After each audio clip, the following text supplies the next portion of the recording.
Halo guys, kali ini membahas film yang bisa memberi kita motivasi kerja keras, pantang menyerah. Berjudul Top Secret The Billionaire. Sebuah kisah nyata pengusaha camilan rumput laut asal Thailand yang sukses menjadi miliarder di usia muda bernama Top Itipat. Mungkin kalian pernah makan snacknya karena dipasarkan di Indonesia juga. Namun untuk mewujudkan kesuksesannya itu gak segampang membalikan telapak tangan. Banyak kegagalan, kesedihan yang harus dilalui. Cocok banget untuk kalian yang sedang merintis usaha dan untuk yang sering gagal, biar ada motivasi untuk bangkit. Lalu bagaimana kisahnya? Ikuti dulu pesan-pesan berikut ini.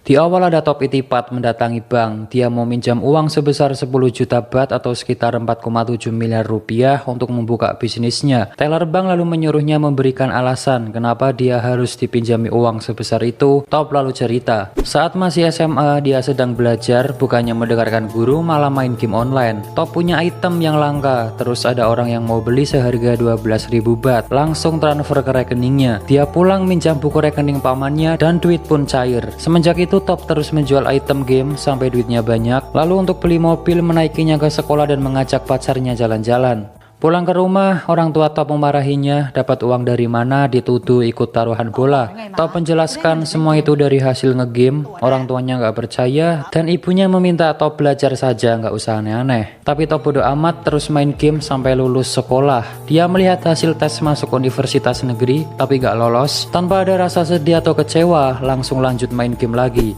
Singkatnya dia beli PS dan DVD player. Pulang ke rumah, orang tuanya memarahi Top karena nggak lolos tes masuk PTN. Tapi Top meyakinkan orang tuanya masuk PTS nggak apa-apa, sama aja. Ayahnya marah karena cuma ingin Top kuliah di PTN, karena di PTS itu biayanya mahal guys. Ayah ibunya pun berdebat masalah keuangan untuk nanti kuliah Top. Top di kamar melihat sisa tabungannya menipis dan akun gamenya juga keblokir karena kedeteksi untuk komersil. Dia bingung lalu melihat DVD player yang tadi dibeli. Top kemudian kembali ke toko untuk membeli banyak DVD player. Dia menawarnya sampai deal dan nanti akan dijual kembali. Di rumah, Top menunjukkan DVD player ke Pak Aman dan ibunya, tapi saat dinyalakan ternyata itu barang rusak guys. Dia kembali ke toko ngomel-ngomel ke penjualnya minta garansi pengembalian uang, tapi nggak ada karena itu DVD player bajakan, kalau rusak ya beli baru. Top marah karena nggak diberitahu dari awal lalu membanting ke atas etalase sampai pecah. Penjual marah menampar Top, dia mau dipukul tapi langsung lari terbirit-birit. Top pulang sambil manyun, lalu melihat ayahnya jalan kaki, ia nyuruh masuk mobil. Ayahnya bilang bisnis itu nggak gampang, jangankan anak kecil, orang dewasa saja banyak yang gagal. Dan menyuruh Top lanjut kuliah dimanapun terserah sambil memberikan uang, tapi Top menolaknya guys. Malam harinya dia mengambil jimat ayahnya dan dijual 100.000 baht. Uang itu digunakan untuk masuk PTS. Singkatnya Top sudah masuk kuliah, tapi saat di kelas dia nggak mendengarkan, malah menyuruh temannya ngerekam suara dosen mengajar dan keluar kelas. Dia pergi ke tempat pameran mesin, lalu melihat mesin penggoreng kacang otomatis. Kata salesnya mesin itu belum ada yang punya di Thailand. Mendengar itu Top langsung semangat ingin membeli mesin itu padahal harganya mahal. Di rumah Top dimarahi lagi karena membawa mesin itu, tapi Top bilang hanya menyewa seharga 50.000 baht. Top lalu bertanya-tanya ke penjual kacang goreng bagaimana cara membuat kacang goreng yang benar, lalu mencatatnya. Sedangkan temannya di kampus menelepon Top suruh masuk tapi nggak diangkat. Top sudah mendapatkan resep membuat kacang goreng yang enak. Ia menyuruh pamannya mencicipi, ke ibunya juga, dan kacangnya enak guys. Top langsung mencari tempat jualan di mall. Dia bersama pamannya dengan semangat membawa gerobak dan kacang ke tempat jualan. Saat mall dibuka ramai orang tapi nggak ada yang beli. Pamannya sudah teriak-teriak juga nggak ada yang beli. Mereka terus berusaha agar ada yang beli. Top di pasar ngantar pacarnya belanja. Dia mengamati orang jualan gimana caranya biar ada pembeli. Top langsung mencatat kata bonus lalu diskon. Saat ngobrol dengan pacarnya, Pak Man Top menelepon bilang dagangannya nggak laku. Sudah melakukan apapun tapi tetap nggak ada yang beli. Saat menunggu pacarnya di depan toilet, Top melihat orang minta sumbangan dan di situ banyak yang memberi. Dia langsung berpikir, ternyata tempat juga berpengaruh agar ramai yang datang. Top langsung meminta pindah tempat karena sebelumnya banyak saingan. Dia pun boleh pindah di pintu masuk mall. Saat di kelas sedang ujian, dia kebingungan mengerjakan soal. Lalu teleponnya berbunyi, Top langsung mengambil HP-nya dan minta izin ke pengawas untuk mengangkat. Tapi nggak boleh, nanti bisa dianggap berbuat curang, lebih baik dimatikan. Tanpa pikir panjang, dia langsung keluar kelas memilih mengangkat teleponnya daripada ikut ujian. Ternyata pamannya yang nelpon bilang dagangannya laris. Top langsung membawa kacang lagi. Benar saja, ramai pembeli sampai kekurangan kacang. Top lalu bilang ke pamannya akan buka cabang lagi. Dia buka cabang dan sudah punya karyawan guys. Saat itu juga pacar Top datang bilang intinya kuliah dulu baru nanti kerja demi masa depan kita. Tapi Top cuma diem. Besoknya Top masih bandel gak masuk kuliah dan ditelepon temannya dia dipanggil dosen karena terancam mau dikeluarkan. Tapi Top gak ngurus, dia tetap jualan. Di tempat jualan, Top dimarahi pemilik mall karena asap dagangannya itu mengotori plafon. Dia diancam akan dibatalkan kontraknya. Tapi Top berjanji akan mengecat ulang plafon, lalu dia diberikan syarat besok harus selesai. Kalau enggak, kontrak batal. Top langsung ngecat ulang plafon dibantu pamannya, tapi pengunjung merasa terganggu, dia kembali dimarahi dan disuruh malam saja ngecatnya. Malam harinya Top kembali ngecat, sekarang dibantu ibunya. Satpam datang bilang mall mau ditutup. Top bilang sedikit lagi. Si satpam masih nggak boleh, sudah waktunya tutup nanti bisa kena sanksi. Top langsung ngambil uang untuk nyuap si satpam. Satpam menatap ibu Top dan menyuruh anaknya diajari kejujuran serta tanggung jawab. Uang dikembalikan lalu menyuruhnya segera pergi. Top jalan keluar sambil marah karena target pekerjaannya gak tercapai. Ibunya pun menenangkan sambil bilang ikut saja ibu ke Cina. Karena orang tuanya Top mau pindah ke Cina dan mulai hidup baru guys. Mendengar itu Top tambah marah karena gak diajak bicara sebelumnya. Top bilang nanti pasti bisa, cuma butuh waktu untuk bangkit. Ibunya nangis dan Top kembali meyakinkan akan berusaha keras untuk membantu keluarga. Besoknya Top foto untuk paspor tapi dia nggak fokus, melamun, dan saat mau difoto dia milih pergi. Dia menemui orang tuanya, bilang nggak bisa ikut ke Cina. Mau tetap di sini, akan bekerja keras dan berjanji akan mengembalikan orang tuanya ke Thailand. Dia pamitan sama ibunya dan ayah Top berkata, kita harus mengawali semuanya, jaga diri baik-baik, ayah sayang kamu, lalu pergi. Top langsung semangat bergegas kembali ke mall untuk mengecat plafon. Tapi Top dihadapkan kabar buruk lagi guys, beberapa dagangannya dihentikan karena masalah yang sama. Di rumah Top termenung pusing, di depan ada tetangga yang gosip, ia ke gerbang ternyata ada surat pemberitahuan penyitaan rumah. Surat diambil dan dibuang. Saat jalan Top bertemu pacarnya sambil marah mendorong Top sampai jatuh. Dia marah karena Top gak pernah menghubunginya lagi. Top langsung meluk pacarnya. Di dalam mobil Top curhat masalah dagangannya dan si pacar mengajak dia kembali kuliah karena SMA saja nggak cukup katanya. Si pacar lalu memberikan rumput laut kering yang belinya itu jauh, belum banyak dijual di sekitar. Top lalu memakannya, terasa enak dan langsung punya ide. Dia menemui profesor ahli pangan, menanyakan gimana caranya agar rumput laut tetap kering dan gak basi. Dia pun diajari pengemasan yang baik, pakai mesin vakum sehingga oksigen keluar dan lain-lain. Top lalu menjual mesin goreng kacang otomatis dan membeli banyak rumput laut mentah. Rumput laut coba digoreng tapi gak enak, terus dicoba tapi masih tetap pahit, sampai habis banyak tapi tetap belum enak juga. Top lalu menjual komputernya untuk tambahan modal. Pak Omannya bilang, susulah ibumu, kamu sudah habis banyak uang tapi belum menghasilkan apa-apa. Tapi Top gak menyerah dan bilang, kita harus terus berusaha, kita harus yakin akan berhasil, itu sudah jadi pilihanku, kita akan sukses. Jika kita sudah mulai tidak boleh menyerah. Pamannya pun hanya ngangguk. Top ditelepon pacarnya untuk daftar kuliah. Dia mencoba tes masuk kuliah lagi guys. Malam harinya Top pulang, hujan besar membawa masuk rumput laut mentah. Saat di dalam merasa ada yang aneh. Top memanggil pamannya tapi nggak ada jawaban. Dia pergi ke belakang dan ternyata pamannya sudah tergeletak bersimbah darah. Top langsung membawa pamannya pergi dan rumput lautnya kehujanan guys. Di rumah sakit Top bersedih karena satu-satunya orang yang selalu membantunya nggak sadarkan diri.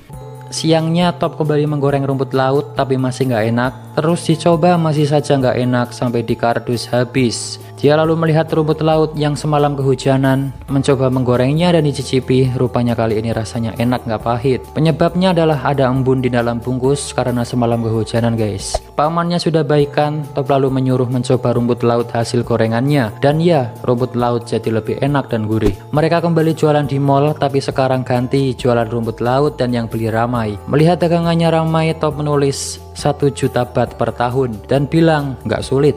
Ibu Top menelepon menanyakan kabarnya. Lalu ayahnya juga ingin mengajak Top nyusul ke Cina. Dia sudah disiapkan universitas di sana. Top lalu tanya berapa hutang ayahnya dan ternyata jumlahnya 40 juta baht atau sekitar 12 miliar rupiah. Top mendengar itu pun shock. Kembali ke rumah, ternyata di gerbang sudah terpasang tulisan rumah ini dalam proses penyitaan bank. Top lemas, nggak percaya kejadian yang menimpa keluarganya. Sambil sedih, dia membersihkan foto keluarga, lalu melihat ada wadah obat di balik foto orang tuanya. Ternyata itu obat tidur, dia pun tambah sedih. Top lalu memutar kembali suara dosennya waktu itu direkam, isinya itu tentang motivasi. Jika kau berpikir kaya, maka kau akan kaya. Jika kau berpikir sukses, maka kau akan sukses, gitu intinya. Diulang-ulang terus. Sambil dengerin itu, Top ke 7-Eleven beli camilan. Saat jalan keluar, dia melihat ada 2 7-Eleven, langsung punya ide masuk ke dalam, minta nomor telepon kantor pusat. Di rumah dengan semangat, Top langsung menanyakan gimana caranya menjual produk di 7-Eleven. Top langsung ke kantor 7-Eleven, dia menunggu giliran dipanggil. Di sebelahnya ada orang yang juga akan memperkenalkan produk. Top melihatnya dan kembali punya ide. Di toilet dia langsung latihan seperti orang tadi.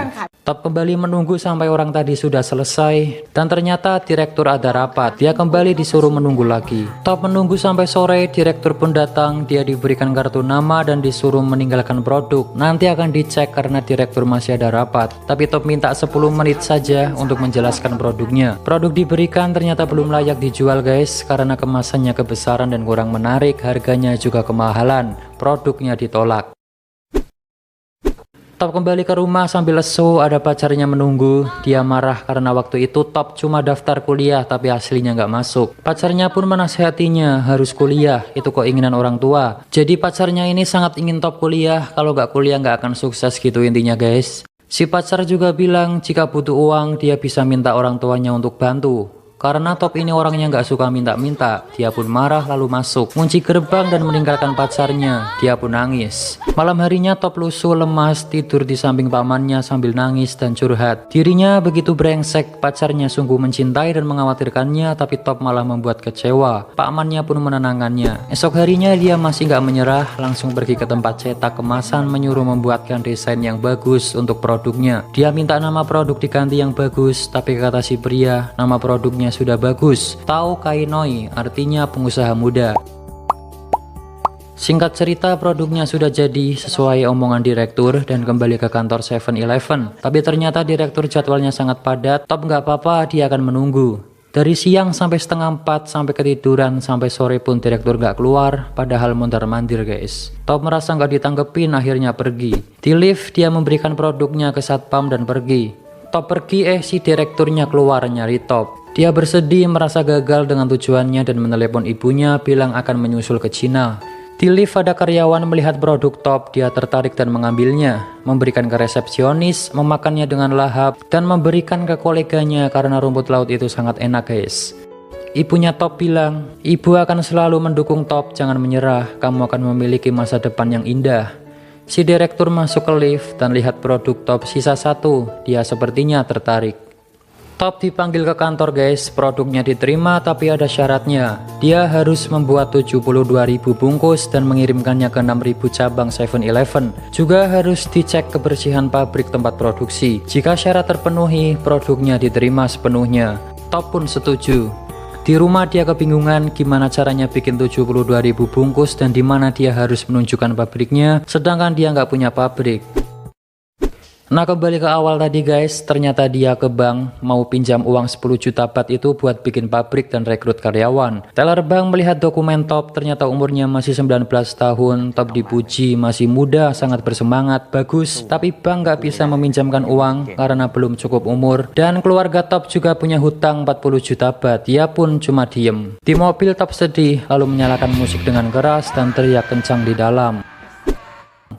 Top kemudian menjual mobilnya dan memutuskan untuk terbang ke Cina menyusul orang tuanya. Di bis, dia melihat tiket pesawat. Langsung memukul gembok ruko lalu membuka pintu. Ternyata Top masih nggak nyerah guys. Dia ke toko bekas orang tuanya yang dalam proses penyitaan bank. Di tempat itu, dia akan mendirikan pabrik. Dengan hasil uang jual mobil dan tabungannya, dia gunakan untuk modal usaha. Saat di stasiun mau masuk ke kereta, Top melihat pacarnya sedang asik dengan teman. Kereta datang, ternyata dia sudah gandengan tangan sama cowok lain. Top hanya dia memandanginya sampai nggak ingat mau masuk kereta.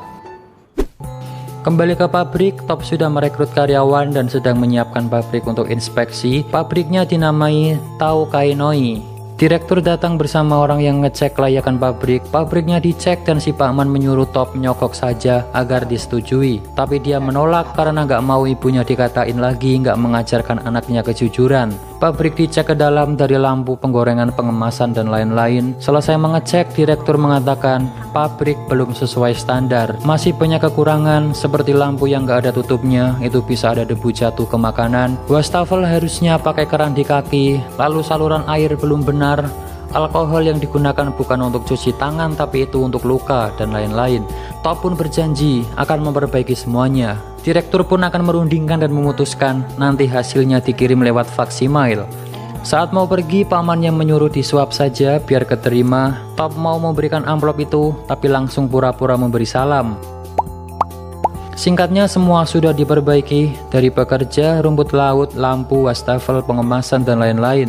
Mesin faksimiil pun berbunyi dan itu surat dari kantor, tapi suratnya nggak sempurna karena printer habis tintanya. Dia pun menerawang keluar, dilihat-lihat, diterawang-terawang, diraba, ada tulisan gede sendiri terlihat, disetujui. Melihat itu Top pun senang. Target 72.000 bungkus sudah terpenuhi, semua orang bergegas memasukkan ke truk untuk dikirim ke distributor. Top langsung memeluk Pak Man-nya dan berterima kasih sambil bilang sudah menghabiskan apapun yang dimiliki. Jika ini gagal, kita nggak punya apa-apa lagi. Top akan kuliah dan nggak keras kepala lagi. Dia langsung bergegas masuk truk. Sampailah di gudang penyimpanan. Dengan semangat Top menemui kepala gudang, tapi ternyata sudah telat sejam, nggak boleh masuk guys. Top memohon cuma terlambat sebentar, tapi masih nggak boleh. Top sangat memohon karena nasibnya bergantung pada produk itu. Kepala gudang melihatnya, merasa kasihan, akhirnya diperbolehkan masuk. Dia pun sangat senang, saking bersemangatnya sampai mimisan guys. Produk rumput lautnya pun akhirnya dimasukkan. Top lalu nelpon orang tuanya, dia minta maaf dan bilang ayah ibunya nanti bisa kembali pulang. Dia pun nangis. Dijelaskan 2 tahun setelah kerja sama dengan 7-Eleven, Top bisa melunasi hutang ayahnya 40 juta baht dan bisa kembali menempati rumah bersama orang tuanya. Setelah 2 tahun, Top kembali ke bank mengajukan suntikan modal. Dia pun menunjukkan rencananya membangun pabrik yang besar. Dijelaskan saat ini tahun 2010, Top memiliki 2.500 karyawan, mengirim produknya ke 6.000 cabang 7-Eleven, mengekspor camilan rumput lautnya ke 27 negara di dunia. Top juga sudah memiliki perkebunan rumput laut di Korea Selatan. Pendapatan Top tahun 2010 sebesar 1.500 juta baht atau 450 miliar rupiah. Saat ini Top berusia 26 tahun. Top sudah sukses guys. Dia bareng Pak Man-nya naik pesawat, main game, senyum-senyum, dan ada kutipan motivasi. Jangan patah semangat walau apapun yang terjadi. Jika menyerah maka habislah sudah. Top itipat. Dan cerita pun selesai. Film ini penuh motivasi yang bisa kita pelajari ya guys. Pertama, ketegasan si Top, kegigihannya, semangat mewujudkan impian, mau belajar, suka bertanya tapi untuk kebaikan dirinya, bukan tanya masalah hidup orang lain, pantang menyerah, tidak takut mencoba hal baru, ambisius, selalu memperbaiki diri dari kesalahan, dan percaya semua akan indah pada waktunya. Jika kalian merasa suka dengan video ini, jangan lupa subscribe, like, comment, and share ke teman-teman kalian agar teman-teman kalian lihat apa yang kalian lihat. Oke, akhir kata dan sampai jumpa.